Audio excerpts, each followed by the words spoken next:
तो hello friend, कैसे आप लोग? होप आप सब बढ़िया होंगे और आपकी तैयारी बहुत अच्छी चल रही होगी। तो शुरू करते हैं आज की क्लास। और हम हिंदी में पढ़ रहे थे। उत्तराखंड चयन आयोग ने जितने भी लेखक दे रखे हैं हिंदी के सिलेबस में, हम उन्हीं लेखकों को कंप्लीट करने की एक कोशिश कर रहे थे। इसी सीरीज़ में हमने बहुत सारे कवि ऑलरेडी पढ़ लिए हैं, कुछ कवि बच गए हैं, उनको आगे कंटिन्यूसली पूरा करने की कोशिश करते हैं। तो इसी सीरीज़ में एक नए कवि जिनको हम पढ़ने वाले हैं आज, उनका नाम है गजानन माधव मुक्तिबोध। तो गजानन माधव मुक्तिबोध आप हेडिंग लिख लीजिएगा और उनके बारे में जो बेसिक से पॉइंट होंगे उनको हम पढ़ने की कोशिश करेंगे। कुछ लेखक बहुत इंपॉर्टेंट हैं, उनको बहुत सारे अवार्ड मिले हैं, बहुत सारी रचनाएं उनकी है इंपॉर्टेंट, तो डाटा काफ़ी लेंथी हो जाता है। मगर कुछ ऐसे राइटर हैं जो बहुत ज़्यादा फेमस नहीं हुए, इतने फेमस तो है कि उनको हम पढ़ रहे हैं, बट इतना फेमस नहीं है कि बहुत सारा डाटा हो, और उनको कुछ अवार्ड भी नहीं मिले हैं। तो अवार्ड वाला सिनेरियो तो पूरा क्लियर हो गया, कट हो गया, वो हमको याद ही नहीं करना जब अवार्ड ही नहीं मिले हैं। तो उनकी कुछ रचनाएं हमको याद करनी होती है। तो छोटे छोटे लेखक भी हमारे सिलेबस में, जो 5-5 10-10 मिनट का लेक्चर होने वाला है आपका, तो इसी सीरीज में हेडिंग डाल दीजिएगा गजानन माधव मुक्तिबोध। ओके, तो हेडिंग डालेंगे गजानन माधव मुक्तिबोध।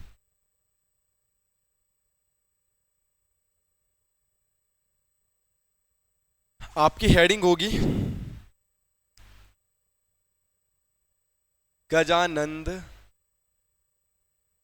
माधव मुक्तिबोध। अगर आप प्रॉपर नोट्स बना रहे हैं तो आप सही चैनल पे हैं, सही क्लास पे हैं, सही जगह पे हैं।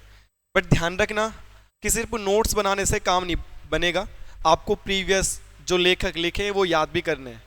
निराला जी आपने याद करे कि नहीं करे, प्रसाद जी आपको याद हुए कि नहीं हुए, मनु भंडारी आपको याद हुई कि नहीं हुई, ये भी इंपॉर्टेंट है। ऐसा नहीं कि आप रोज एक नया लेखक लिख रहे हो और पुराना वाला आपको याद ही नहीं है, ये तो गलत बात है। इन चीज़ों का विशेष ध्यान आप रखें कि प्रीवियस क्लासेस प्रॉपर याद होनी चाहिए। गजानन माधव मुक्तिबोध के बारे में बताऊं मैं, जो कि हमको हर एक लेखक के बारे में पढ़ना पड़ता है। इनका जन्म हुआ था 1917 में, ये आपने बताना। मैं हमेशा लेखकों के बारे में बताता रहता हूँ कि कौन सा लेखक उत्तर प्रदेश का है, कौन सा लेखक मध्य प्रदेश का है, कौन सा लेखक उत्तराखंड का है, ऐसी चीज़ें भी मैं बताता हूँ। ऐसा एग्जाम में प्रश्न बना नहीं है अभी तक, मगर क्या पता हमारे सिलेबस से 4 लेखक उठा के देगा और बोलेगा निम्न में से कौन सा कभी मध्य प्रदेश से बिलोंग करता है या उत्तर प्रदेश से बिलोंग करता है। तो आज एक होमवर्क आपका है और आपने कमेंट करके बताना है कि गजानन माधव मुक्तिबोध कहाँ के थे। गजानन माधव मुक्तिबोध जी को अवार्ड मिले नहीं है, तो अवार्ड वाला किस्सा खत्म। इनकी स्टोरी इतनी इंटरेस्टिंग है, ऐसी कुछ कहानी नहीं है जो सुनाई जाए आपको। इनके पिताजी अंग्रेजों की पुलिस में इंस्पेक्टर हुआ करते थे, इंस्पेक्टर के पद पे थे, तो घर पे, समाज में, गांव में, मोहल्ले में काफ़ी बोलबाला था। अमीर थे बचपन से ही, अंग्रेजों की जॉब करते थे, इंस्पेक्टर थे पुलिस में, तो पैसा तो मिलता रहा होगा। तो बड़े लाड प्यार में पले थे, स्कूल भी कम जाते थे, टीचर घर पे आके पढ़ा दे के चले जाता था। तो माता जी ने इनको बहुत लाड प्यार किया, जैसे आपके परिवार में भी होता है कि मम्मी कुछ ज़्यादा ही प्रेम कर लेती है। और उसी लाड प्यार में बिगड़ भी गए थे और फेल भी हुए थे। मगर फेल होने के बाद जब पिताजी की बदनामी हुई कि यार आपका बच्चा तो फेल हो गया, पिताजी ने खरी खोटी सुनाई होगी, तो उसके बाद ऐसे पढ़ाई करी कि आज हम उनको सिलेबस में पढ़ रहे हैं। कुछ तो किया होगा उन्होंने। तो हर किसी के लाइफ का एक चेंजिंग पॉइंट, टर्निंग पॉइंट आता है। आपकी लाइफ कभी होगा जिस दिन से आपको लगा होगा कि नहीं यार, कंपटीशन की तैयारी करते हैं और आप तैयारी वाली लाइन में घुसे।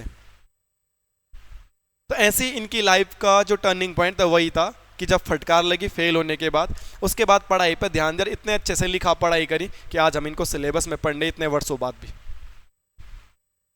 ठीक है, बहुत लाड प्यार से पाला है, तो इनके निक नेम पूछ लिए जाते हैं। इनके पिताजी तो इनको मुंशी कह के पुकारते थे, बट माता जी इनको बाबू साहब करके पुकारती थी। तो इनको बाबू साहब निक नेम किसका है ये पढ़ना पड़ेगा मैं, मुंशी निक नेम किसका है ये पढ़ना पड़ेगा मैं। 7 निक नेम है इनके, 7 अवार्ड तो इनको मिले नहीं है, पर 7 निक नेम पढ़ने। आत्मसंघर्ष का कवि, प्रगतिवाद कविता और नई कविता के बीच सेतु वाला कवि, इस्पाती दस्तावेज वाला कवि, तीव्र इंद्रियों वाला कवि, नई कविता का आत्मसंघर्ष वाला कवि। तो ये सारे निकनेम मुक्तिबोध जी के। और उसके बाद 4 किताबें आपको याद करनी है। काट का सपना, विपात्र, भूरी भूरी खाकदूल और चांद का मुंह टेढ़ा। इन चारों को भी याद कर लोगे तो मुक्तिबोध जी से इससे बाहर कुछ नहीं आएगा। ठीक है, तो 7, 4, 11, 12, 15 पॉइंट और कुछ नहीं है। बाकी 2-4 किताबें मैं एक्स्ट्रा आपको लिखा दूंगा, क्योंकि फेमस तो 4 ही है और एग्जाम में आएगा तो इन्हीं चारों से आएगा, बट फिर भी हमको कुछ एक्स्ट्रा पढ़ना पड़ता है कि क्या जाने एग्जाम में कब क्या आ जाए। तो शुरू करते हैं। जो कहानी है मैंने बताई है, जो आपने सुना है उनको लिखने की कोशिश करते हैं। तो इनके बहुत सारे उपनाम है, मुक्तिबोध जी के बहुत सारे उपनाम है। बहुत सारे बोले तो 7 उपनाम इनके हैं और आपको यही 7 उपनाम याद करने हैं। पहला, मुंशी कह के भी इनको पुकारते थे। दूसरा, बाबू साहब करके इनकी माताजी इनको पुकारती थी लाड प्यार से।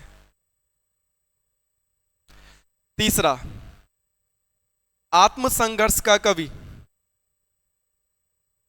आत्मसंघर्ष का कवि, वो भी इन्हीं को कहा जाता है। तीव्र इंद्रियों वाला कवि, इनके सेंस अच्छे काम करते होंगे, अच्छी सोच विचार रखते होंगे। वेरी इंपॉर्टेंट करके ये वाला निकनेम याद करना, बाकी आप करो या ना करो। कौन सा निकनेम? प्रगतिवाद हुआ नई कविता के मध्य का सेतु। किस कवि को कहा जाता है? तो मुक्तिबोध जी को कहा जाता है। इट्स वेरी इंपॉर्टेंट मेरे दोस्तों। अगर मैं समझाने की कोशिश करूं तो जैसे छायावाद में निराला जी थे, निराला जी ने किसी की नहीं सुनी और स्पेशल एक छंद का प्रयोग किया था जिसको बोला जाता मुक्तक छंद। होपफुली मैंने निराला जी की वीडियो अपलोड कर दी होगी, बट करी नहीं होगी तो कर दूंगा आगे। सूर्यकांत त्रिपाठी निराला जी ने एक नए छंद की शुरुआत करी थी, वो था मुक्तक छंद। जो चल रहा था वार्णिक छंद, शाब्दिक छंद, इन चल रहे रूल एंड रेगुलेशन को तोड़ के एक नया ही छंद निकाला। ऐसी कविता कभी न कभी किसी ने तो पहली बार लिखी होगी पोएम। पहली बार कभी न कभी कोई ना कोई कविता तो लिखी गई होगी, किसी ने तो लिखी होगी। जैसे मैं कभी ना कभी पहली बार ऑनलाइन पढ़ाया, इसी टी शर्ट में पढ़ाया था मैंने जब पहली बार ऑनलाइन, मेरी पहली क्लास देखना ऑनलाइन, यही टी शर्ट है वो। पहली क्लास जब मैंने अपलोड करी थी, मैं उस दिन लैपटॉप में इधर देख रहा, इधर पढ़ा के देख रहा हूँ, अजब की कैमरा यहाँ लगा हुआ है। पता ही नहीं चल रहा कि कैमरा में देखना होता है, लैपटॉप में नहीं देखना होता। पर धीरे धीरे जो अब क्लास पढ़ा रहा हूँ, कुछ तो चेंजेस मिला होगा आपको और पॉजिटिव चेंजेस मिला होगा। धीरे धीरे विकास होता रहता है, डेवलपमेंट होता रहता है। तो जो कविताएं का विकास चल रहा था उनको बोला जाता प्रगतिवाद कविता। कविताओं का विकास हो रहा था, कविताओं का डेवलपमेंट हो रहा था, प्रगतिवाद कविता। और इस मुक्तिबोध जी ने प्रगतिवाद कविता का विकास का ग्राफ ऐसे बढ़ रहा था और इस प्रगतिवाद कविता के विकास को ब्रेक किया और यहाँ से नई कविता शुरू करी। कविता को लिखने का नजरिया बदला, तरीका बदला, उसको बोला जाता नई कविता। अभी तक कविता का प्रगतिवाद चल रहा था, विकास हो रहा था, मुक्तिबोध जी आए, ब्रेकर बनाया और यहाँ से कविता का एक नया युग शुरू किया जिसको बोला जाता है नया कविता। तो प्रगतिवाद कविता और नई कविता के बीच में सेतु बोले तो ब्रिज, पुल का काम किसने किया है? मुक्तिबोध ने किया है। तो इनको बोला जाता प्रगतिवाद कविता और नई कविता के बीच में सेतु का कार्य किया, ये इन्होंने किया। इनको याद कर लीजिएगा। गहन इनका एक निक नेम आता है, वो आता है गहन अनुभूति का कवि। अनुभूति बोले तो फीलिंग्स, तो गहन अनुभूति का कवि भी इन्हीं को कहा जाता है। और इस्पाती दस्तावेज का कवि, ये भी इन्हीं को कहा जाता है। अगर आपने मेरी बातें सुनी होंगी तो क्लास से पहले मैंने बताया था आपको, और क्लास से पहले मैंने बताया था कि इनके आपको कुछ निकनेम याद करने पड़ेंगे, 3, 4, 5 वेरी वेरी इंपॉर्टेंट, 6 और 7। तो मुक्तिबोध जी के बारे में अवार्ड वाला फंक्शन आपको याद नहीं करना, क्योंकि अवार्ड इनको ज्यादा मिले ही नहीं है, कुछ मिला ही नहीं है। तो आपको इनके निकनेम याद करने हैं। अगर मुक्तिबोध जी से कभी पेपर में क्वेश्चन बनेगा तो इधर से ही बन जाएगा दोस्त, और कुछ नहीं बनेगा। एक चुटकू से लेखक बोले तो डाटा के हिसाब से, वैसे तो महान लेखक है। जैसे राहुल गांधी की स्पीच को आधा आधा काट के प्रचार प्रसार करके उसकी नेगेटिव इमेज बना दी जाती है। ऐसी मेरे भी आधा स्पीच काट के नेगेटिव इमेज मत बना देना कि मैंने मुक्ति बोध जी को छुटकूका। इनका जो डाटा है एग्जाम के पॉइंट ऑफ व्यू से हमें छोटा सा डाटा याद करना पड़ेगा, ज्यादा किताबें रचनाएं याद नहीं करनी। जैसे प्रेमचंद्र जी में बड़ा याद करना पड़ता है, महादेवी वर्मा में ज्यादा याद करना पड़ता है, सुमिता नंदन पंत में ज्यादा याद करना पड़ता है, इनमें डाटा कम याद करना पड़ेगा। इस सेंस में बोला मैंने, ठीक है, ध्यान रखें बातों का। आजकल ये तो गड़बड़ हो जाती सब। तो इनके निक नेम पढ़े हमने, जन्म पढ़ा 1917, दैट्स इट, इतना नहीं है। उसके बाद मैंने तुम्हें पहले सुना दिया था, इनकी 4 कविताएं याद कर लो, लिखाऊंगा तो मैं तुम्हें 8, मगर 4 इंपॉर्टेंट। विपात्र, काठ का सपना, भूरी भूरी खाक धूल और चांद का मुंह टेढ़ा। प्रेमिका को चांद बोलते हैं और वो गुस्सा रहती तो उसको बोलते हैं चांद का मुंह टेढ़ा, ठीक है, ध्यान रखें। तो इनकी रचनाएं हम लिख देते हैं और आपका एक और कवि कंप्लीट हो जाएगा। इस चीज की गारंटी है कि अगर इनसे पेपर में आएगा तो वही आएगा जो लिखाया जाएगा, इससे बाहर नहीं आएगा। तो चांद का मुंह टेढ़ा,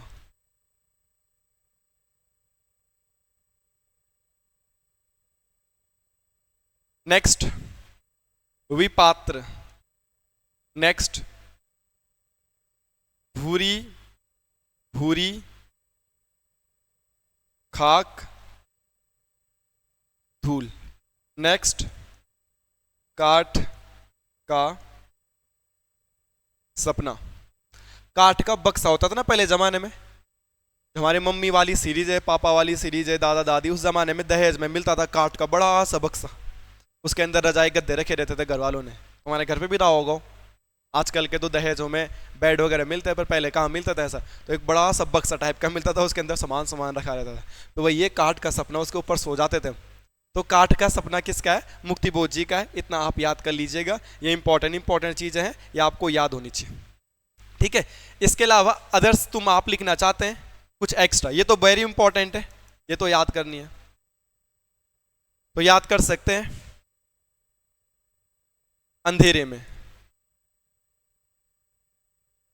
आदमी अंधेरे में सपना देखता ना सोए हुए में, तो अंधेरे में। एक और याद कर सकते हैं, ब्रह्म राक्षस। एक और याद कर सकते हैं, पक्षी व दीमक। एक और याद कर सकते हैं, नई कविता का आत्मसंघर्ष। आपने पढ़ा ना, आत्मसंघर्ष का कवि किसे कहा जाता है? मुक्ति बोध जी को कहा जाता है। तो नई कविता का आत्मसंघर्ष इन्होंने बुक लिखी, ठीक है, तो ज्यादा नहीं था। एक बुक है इनके बारे में, जंक्शन, ये तो नहीं आएगा पेपर में, जंक्शन फिर भी लिख देना। अब इनके बारे में नोट करके कुछ और लिखाना है। लास्ट पॉइंट, आबकारी के पेपर में आपने एक बुक देखी थी, वो मैंने आपको पढ़ाई भी थी। बुक का नाम था कामायनी। सबने पढ़ी, बेझिझक होके पढ़ी। कामायनी बुक किसकी थी? जयशंकर प्रसाद की थी। और हमने हिंदी में देखा है, जैसे सबसे बड़े आलोचक के रूप में देखा होगा हमने हरिशंकर परिसाई जी को। तो ऐसे ही इन्होंने भी एक आलोचना लिखी है, इन्होंने जयशंकर प्रसाद के ऊपर ही आलोचना लिख दी थी। तो कभी क्वेश्चन आएगा कि कामायनी बुक रिटन बाय, या कामायनी किसकी रचना है जो आबकारी के पेपर में था, तो आप बोलोगे जयशंकर प्रसाद। कामायनी किसकी रचना है? जयशंकर प्रसाद जी की। बट ऐसा पॉइंट आएगा, कामायनी डैश ऐसा, इस चिन्ह का नाम क्या है ये भी कमेंट करके बताएंगे। परसों भी आ रहा कितना चिन्ह, अर्ध विराम, उप विराम, अल्प विराम, जो हम पढ़ाएंगे ना पेपर में वही आएगा भाई, इससे बाहर नहीं आएगा। और जो टॉपिक पढ़ाया नहीं होगा तो क्या करूं? देखना, विराम चिन्ह वाला टॉपिक मैंने तुम्हें पढ़ा रखा, प्लेलिस्ट में जाके देख लो। वर्णमाला पढ़ाई थी तो वर्णमाला का क्वेश्चन नासिक का भी पढ़ा रखा, देख लेना। देवनागरी लिपि पढ़ाई थी, वो भी देख लेना। प्रारूपण वाला पढ़ाया, वो भी देख लेना। मींस जो पढ़ाऊंगा उससे बाहर नहीं आएगा। कहीं ऐसा टॉपिक हो मैंने पढ़ाया ही नहीं है, वो पेपर में आ गए। अभी यार जब टॉपिक ही नहीं पढ़ाया है तो मैं क्या करूं? टॉपिक पढ़ा दूंगा और उस टॉपिक से पेपर में आएगा तो उससे बाहर नहीं आएगा, ये गारंटी है। ऐसा बहुत रेयर चांस है कि मैंने टॉपिक भी पढ़ाया है, उसी टॉपिक से आया है और वो मैंने नहीं पढ़ाया है, ऐसा नहीं हुआ होगा। आप भरोसा रखें, मैं तो कह रहा हूँ कोई नियर बाई का है, अब तुम दूसरी जगह भी रेंट पे रह के, किराए पे रह के पढ़ाई करते हो, कोचिंग जाते हो, महंगी महंगी फीसें देते हो। देहरादून जैसे शहरों में तो 5-5, 6-6, 4-4 हज़ार के रूम रेंट पे लेते हैं। आफ्टर दैट कोचिंग की फीस भी 1200-1500, 2000 होती है। कोर्ट द्वारा आओ, 2000 रुपये में रूम भी मिल जाएगा मस्त अच्छा सा किचन के सहित, और 8 महीने की कोचिंग लो, मैं पढ़ाऊँगा और पूरा कोर्स कंप्लीट करके दूंगा। और तुम किसी भी कोचिंग जाके देख लो कि आपका कोर्स 8 महीने में कंप्लीट हुआ है कि नहीं हुआ है। ठीक है, हेलो, हाँ जी।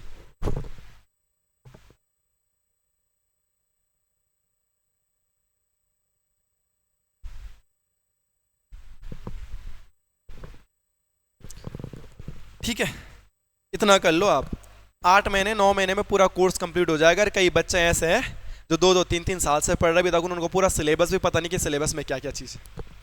ये ध्यान रखें। जिसमें हिंदी में पढ़ाता हूँ, जीके में पढ़ाता हूँ, उत्तराखंड में पढ़ाता हूँ, रीजनिंग में पढ़ाता हूँ, और सबके डेमो क्लासेस यूट्यूब में अवेलेबल है अगर आपको डेमो देखना होगा तो। और किसी भी सब्जेक्ट का डेमो देखना होगा तो उसी सब्जेक्ट पे वीडियो बना के, क्लास बना के डेमो भी अपलोड कर दूंगा। ठीक है, वापिस आते हैं। तो इन्होंने एक लिखा था कामायनी एक पुनर्विचार। अगर ऐसा क्वेश्चन आएगा कामायनी एक पुनर्विचार किसकी आलोचना है, तो कामायनी एक पुनर्विचार आलोचना लिखी है, और किसने लिखी है साहब, मुक्तिबोध जी ने लिखी। और साहब ऐसा क्वेश्चन आएगा कामायनी किसकी रचना है, तो कामायनी तो जयशंकर प्रसाद जी की है, मगर क्वेश्चन आएगा कामायनी एक पुनर्विचार ये किसकी है, तो ये मुक्तिबोध की है। ये ध्यान में रखना, ये बेसिक सी चीजें पेपर में आती है। एक लिख लेना, चंबल की घाटी। चंबल नदी भी पढ़ोगे ज्योग्राफी में, आजकल यही पढ़ रहे हैं हम। और एक इंपॉर्टेंट लिख लेना, एक साहित्यिक डायरी। इसके अलावा इन्होंने एक मैगजीन में काम किया था, पत्रिका, और उसकी मैगजीन का, पत्रिका का नाम था नया खून। बाकी आपको ज्यादा पढ़ने की कोई आवश्यकता नहीं है, इससे बाहर नहीं आएगा। इनको तार सप्तक का कवि भी कहा जाता है, मैं तुम्हें ऑरली बता देता हूं। क्वेश्चन आएगा तार सप्तक का पहला कवि किसे कहा जाता था, मुक्तिबोध को ही कहा जाता। तार सप्तक का कवि, मगर कई बच्चों ने रटा होगा कि तार सप्तक का कवि इक्वल टू मुक्तिबोध। मैं यहाँ पे लिख के देता हूँ यार, उसके निक नेमों में ऐड कर लेना। मैं यहाँ पे लिख देता हूँ, उसके निक नेमों में ऐड कर लेना, 8वां निक नेम समझ के ऐड कर लेना। क्या ऐड कर लेना, तार सप्तक का कवि, क्या ऐड कर लेना भाई। क्वेश्चन आएगा तार सप्तक का कवि किसे कहा जाता है, तो हमारे हिसाब से तो गजानन माधव मुक्तिबोध जी हो जाएंगे, क्योंकि हमारे सिलेबस में है और तुम लोगों ने इसे रटा हुआ होगा, जिन्होंने रटा हुआ होगा, और जिन्होंने नहीं रटा उन्हें तो पता ही नहीं है। तार सप्तक का कवि इसलिए कहा जाता है 1943 में अज्ञे एक कवि है ना, हीरानंद वात्स्यायन अज्ञे, हिंदी का एक लेखक है हीरानंद वात्स्यायन अज्ञे, ऐसा कुछ नाम है, अच्छे से याद नहीं, अज्ञे। वो हमारे सिलेबस में नहीं वरना पढ़ते। उन्होंने 1943 में 7 लेखकों का एक ग्रुप बनाया था और तब तार सप्तक का संपादक किया था। तार सप्तक उनकी एक मैगजीन है, तार सप्तक is a magazine of Agyeya. 1943 में उन्होंने 6 और टोटल 7 लेखकों के ग्रुप से इस मैगजीन का संपादक किया था, और हमारे सिलेबस में से मुक्तिबोध जी उन 7 में से एक थे अज्ञेय के साथ। तब हमको बोल देते कि निम्न में से तार सप्तक का कवि मुक्तिबोध, क्योंकि हमारे सिलेबस में मुक्तिबोध है। प्रेमचंद्र, मुक्तिबोध, जयशंकर प्रसाद, निराला, 4 ऑप्शन में आ जाएंगे। अब बोलेंगे निम्न में से तार सप्तक का कवि कौन है, तो हम मुक्तिबोध करेंगे, ये ध्यान रखना। ठीक है, तो इतना ही था गजानन माधव मुक्तिबोध के बारे में।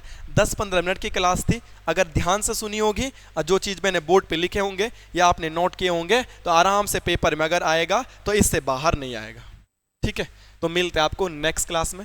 अगर कुछ कमी रही होगी तो माफ करना, मिलते हैं नेक्स्ट क्लास में। तब तक प्रीवियस क्लासेस को याद करते रहे, रिवाइज करते रहे। धन्यवाद।